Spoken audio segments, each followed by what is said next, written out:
দর্শক জনকণ্ঠ ডিজিটালে সকলকে স্বাগত জানাচ্ছি। আমি জিয়াউল হক। এখন আমরা রয়েছি বরিশাল জেলার বৃহত্তম উপজেলা বাকেরগঞ্জে। মূলত দক্ষিণ পশ্চিম বঙ্গোপসাগরে যে সৃষ্ট লঘুচাপটি সেটি কিন্তু আরও ঘনীভূত হয়ে এই মুহূর্তে নিম্নচাপে পরিণত হয়েছে এবং এই তথ্যটি জানিয়েছেন আবহাওয়া অধিদপ্তর।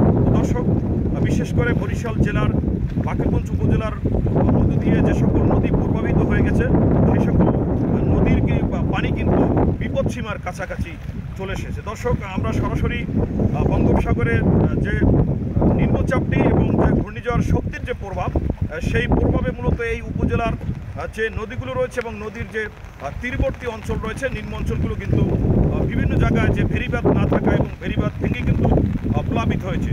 দর্শক, আজকের সেই ঘূর্ণিঝড় শক্তির যে প্রভাব সেটি নিয়ে কিন্তু আমরা এই মুহূর্তে আপনাদের বাকেরগঞ্জ উপজেলা শহরের পাশ দিয়ে বয়ে যাওয়া যে তুলাতলা নদী, সেই নদীর পাশ থেকেই কিন্তু আমরা যে ঘূর্ণিঝড় শক্তির যে প্রভাব, যে বন্যার যে পরিস্থিতি সেটি কিন্তু আমরা দেখানোর চেষ্টা করতেছি।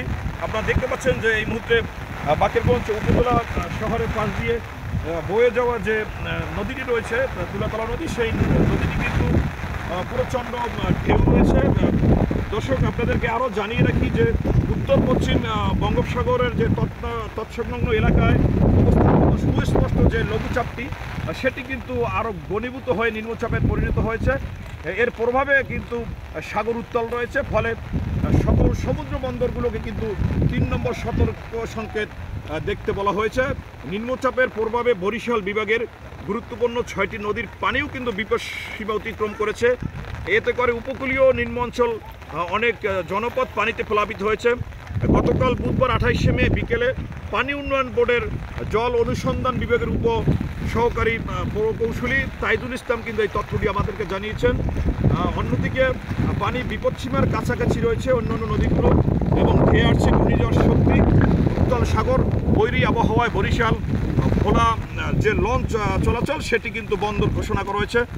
দর্শক, আমরা আপনাদেরকে জানিয়ে রাখি যে আজকের যে বৃহস্পতিবার যে সকাল থেকে ভোররাত্র থেকেই কিন্তু ৫টার পর থেকেই কিন্তু বাকেরগঞ্জ উপজেলা শহরের বিভিন্ন যে ইউনিয়ন, সেই ইউনিয়নগুলোতে কিন্তু ভোররাত্র থেকেই প্রচণ্ড ঝড়ো হাওয়া এবং ঝড়ো বৃষ্টির কারণে ১৪টি ইউনিয়নের বিভিন্ন স্থানে কিন্তু একাধিক বাড়িঘরের উপর গাছ উপড়ে পড়েছে এবং বিশেষ করে অনেক দোকানপাটও ভাঙচুর হয়েছে।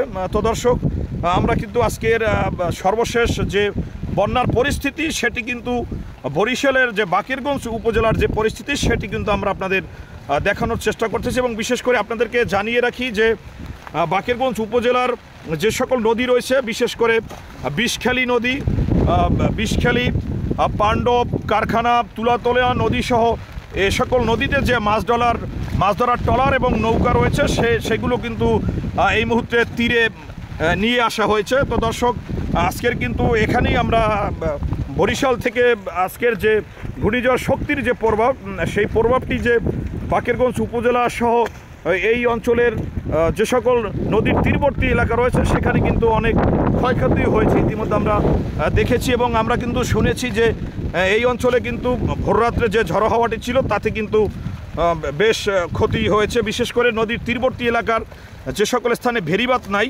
সেখানে কিন্তু নিম্ন অঞ্চলগুলো প্লাবিত হয়েছে। তো দর্শক, আজকের এখানেই বিদায় নিচ্ছি। আমি জিয়াউল হক। পরবর্তীতে যে কোনো সংবাদ নিয়ে আবার আপনাদের মাঝে চলে আসব। তো এই ছিল কিন্তু আজকের বরিশাল থেকে ঘূর্ণিঝড় শক্তির যে বর্তমান পরিস্থিতি সেটি কিন্তু আপনাদের মাঝে তুলে ধরার চেষ্টা করলাম।